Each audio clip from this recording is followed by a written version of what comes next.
Hello, today we're going to take a closer look at the URL. So URL stands for Uniform Resource Locator. Every resource has a unique URL. So on the internet, that means the URLs of our websites.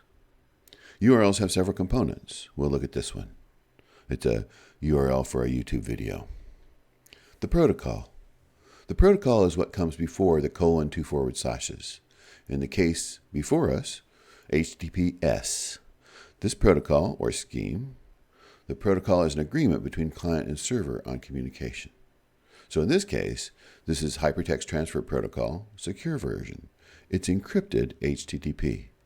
So there's a lot about the protocol that's expressed already. It's encrypted. The encryption has to be a matter of an agreement between the client and server as to how the encryption is going to take place. That has to happen first. You can see how that's a characteristic of a protocol. Once the encryption is agreed upon with the client and server, then the rest of the communication can happen in an encrypted manner.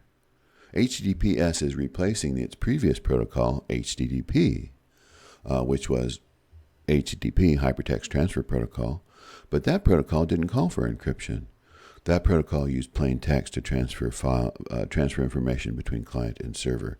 Anyone that could get in between the client and server could read that communication. Hence, HTTPS, encrypted, difficult to break. There are other protocols that are used on the internet. FTP, File Transfer Protocol, an agreement on how to transfer files between two computers. URLs can be used for other resources as well. For example, JDBC MySQL. That's a protocol. It's a protocol that is the Java Database Connectivity MySQL version. And it specifies how communication is going to take place between a Java program and the MySQL software installation. Okay. Following the protocol is the host address. I often refer to this as a computer, but obviously YouTube has more than one computer. It's the host address, and it's translated by a DNS server into an IP address. Following the host address is a file path. And this goes back to the original days of HTTP and how Hypertext Transfer Protocol work.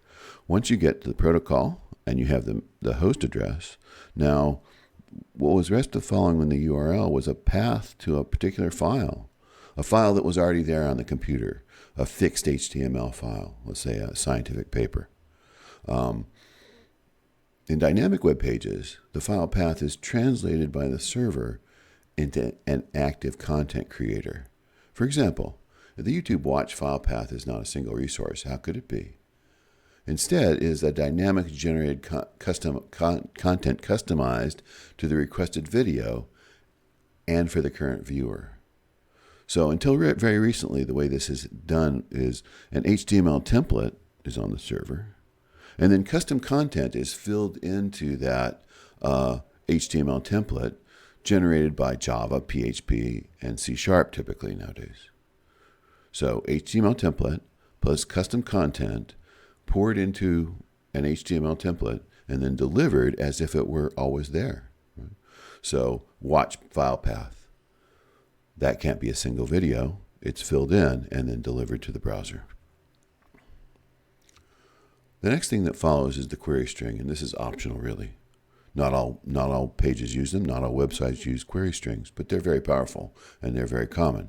So starts with a question mark and then a key value pair. Now I'm speculating, but probably pretty certain that this is the specific video that this user has asked for.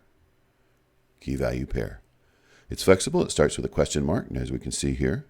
But then if you have more than one key value pairs, these are separated by ampersands.